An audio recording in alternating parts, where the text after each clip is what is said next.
मंगल भवन मंगलहारी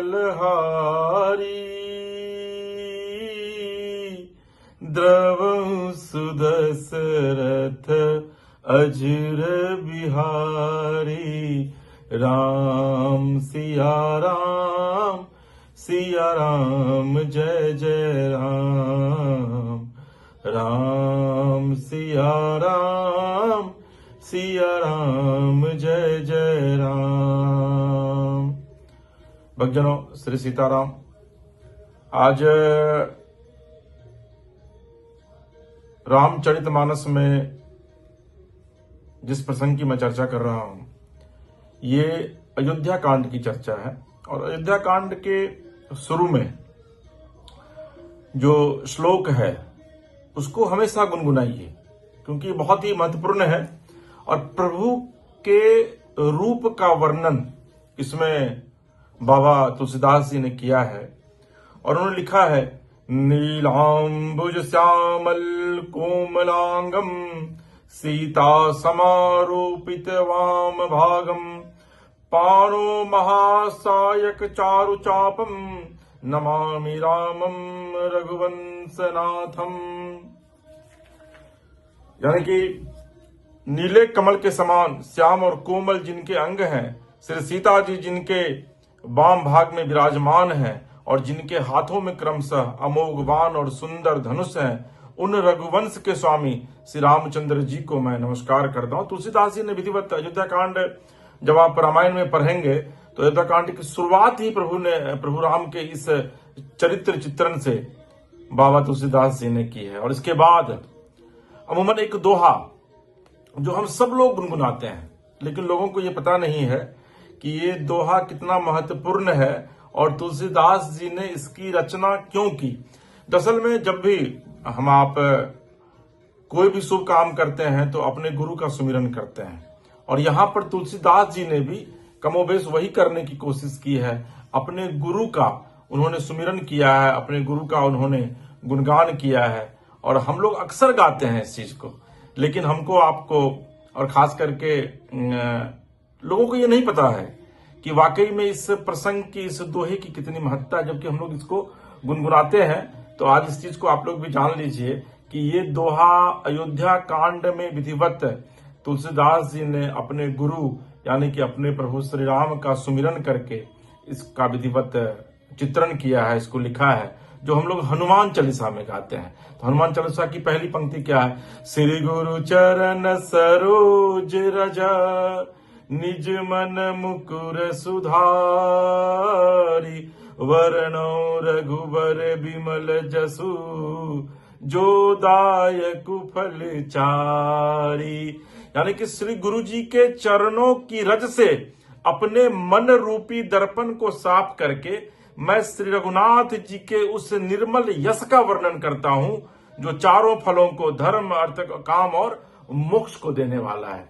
तो ये देखिए प्रभु का जो वर्णन किए हैं तुलसीदास जी, तो हनुमान चालीसा में विधिवत है इसकी। और इस दोहा को हम लोग सब लोग गुनगुनाते हैं, लेकिन हम लोग को यह नहीं पता होता है कि अयोध्या कांड की जो रचना प्रभु राम को लेकर के तुलसीदास जी ने की है, तो वो प्रभु की वंदना जो है वो इसी के माध्यम से करते हैं, इसी दोहे के माध्यम से करते हैं।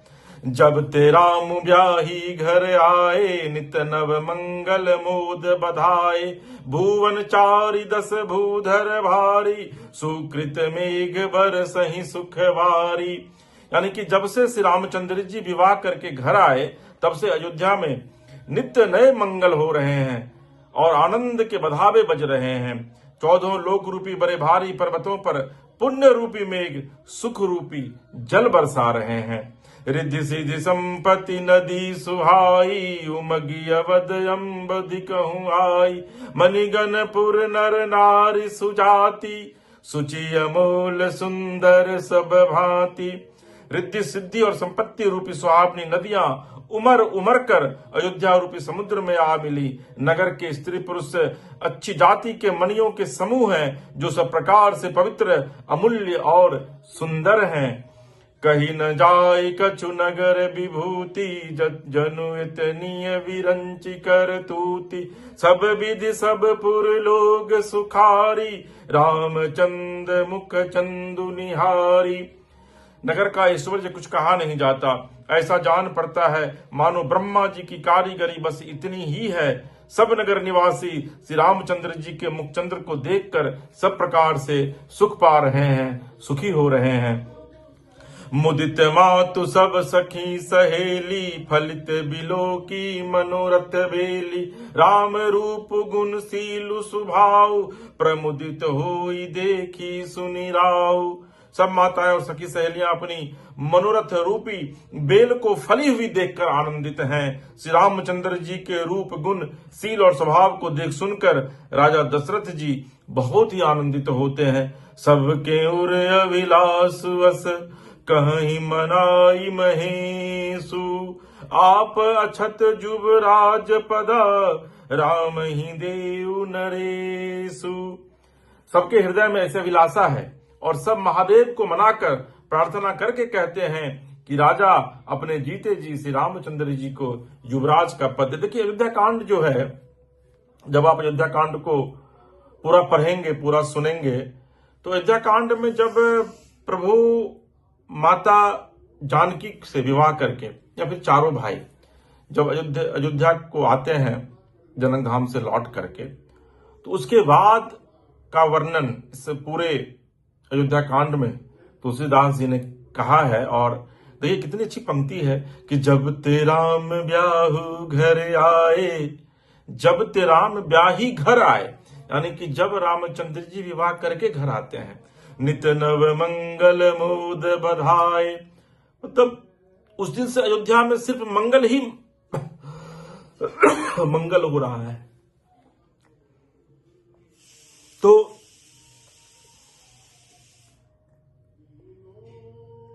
एक समय सब सहित समाजा, राज सवा रघुराजु विराजा। सकल सुकृत मूरति नर नाहु, राम सुजस सुनि अति उछाहु। एक समय रघुकुल के राजा दशरथ जी अपने सारे समाज सहित राजसभा में विराजमान थे।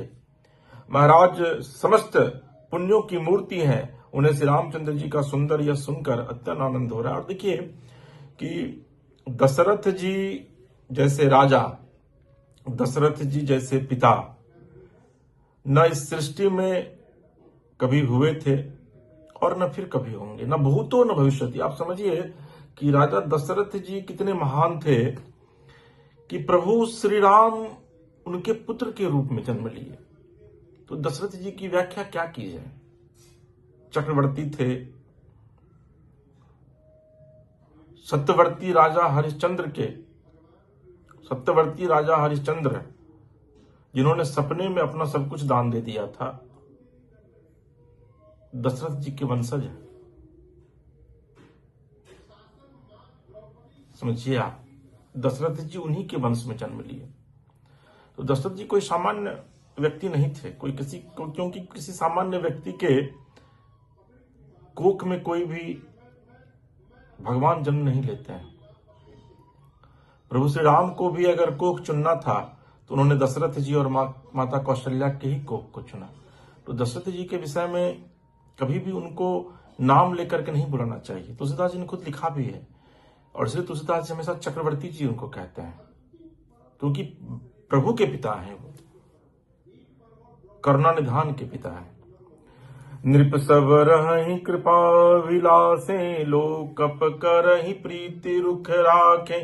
त्रिभुवन तीन काल जग माही, भूरि भाग दशरथ सम नाहि। सब राजा उनकी कृपा चाहते हैं और लोकपालगण उनके रूप को रखते हुए अनुकूल होकर प्रीति करते हैं। पृथ्वी आकाश पाताल तीनों भुवनों में और भूत भविष्य वर्तमान तीनों कालों में दशरथ जी के समान बरभागी और कोई नहीं है। मंगल मूल राम सुत जासु, जो कछु कही यथोर सबुतासु। राय सुभाय मुकुरु कर लिन्हा, बदनु बिलो की मुकुटु सम किन्हा। मंगलों के मूल श्री रामचंद्र जी जिनके पुत्र हैं, उनके लिए जो कुछ कहा जाए वो सब थोड़ा है। राजा ने स्वाभाविक ही हाथ में दर्पण ले लिया और उसमें अपना मुंह देखकर मुकुट को सीधा किया। अब देखिए, और मैं आपको बताऊं कि 11 साल जब प्रभु रामचंद्र जी माता जानकी को विवाह करके अयोध्या लाते हैं तो 11 साल तक वहां मंगल मनाया जाता है। समझिए कि क्या है अयोध्या। और अयोध्या, यही वजह है कि अयोध्या को देख करके स्वयं इंद्र भी, भगवान इंद्र भी जो है वो सिहाते थे। इतनी अच्छी नगरी है कि 11 साल तक वहां प्रभु के विवाह को लोगों ने आनंद के रूप में मनाया। श्रवण समीप भय सित केसा, मनहु जरठ पनु अस उपदेशा, नृप जुबराजु राम कहूं देहु, जीवन जन्म लाहु किन लेहु। देखा कि कानों के पास बाल सफेद हो गए हैं, मानो बुढ़ापा ऐसा उपदेश कर रहा है कि हे राजन, श्री रामचंद्र जी को युवराज पद देकर अपने जीवन और जन्म का लाभ आप क्यों नहीं लेते। देखिए, जो उम्र जब बीतती है ना, तो मेरा भी जो आप देख रहे हैं ना, ये सब पूरा व्हाइट है, इसको काले कलर से मैंने रंग लिया है। नहीं रंगना चाहिए, क्योंकि हम अगर रंग लेंगे ना तो फिर, मैं एक आपको कहानी बताता हूं। एक परिवार था, उस परिवार में दादाजी थे, वो भी अपने बाल को रंगते थे। दादाजी के जो बेटे थे वो भी अपने बाल को रंगते थे। तो एक दिन उनके जो बेटे थे, नहीं, उनका जो पोता था, वो देखा कि भाई मेरे पिताजी, मेरे दादाजी और मेरे परदादाजी तीनों बाल को रंग रहे हैं। तो बच्चा क्या किया कि वो भी जाकर के वो काला कलर ले लिया और वो भी अपने बाल को रंगने लगा। तो घर में सभी लोगों ने देखा तो सभी लोग उससे छीन लिए और बोले कि ऐसा क्यों कर रहे हो यार, तुम क्यों रंग रहे हो। तो उन्होंने, उस बच्चे ने कहा कि घर में कोई तो बुजुर्ग दिखना चाहिए, तो आप सब लोग अगर रंग रहे हैं तो मैं इसको व्हाइट पेंट से रंग रहा हूं, ताकि कम से कम मैं तो बुजुर्ग दिखूं। तो उम्र किसी को नहीं छोड़ता है।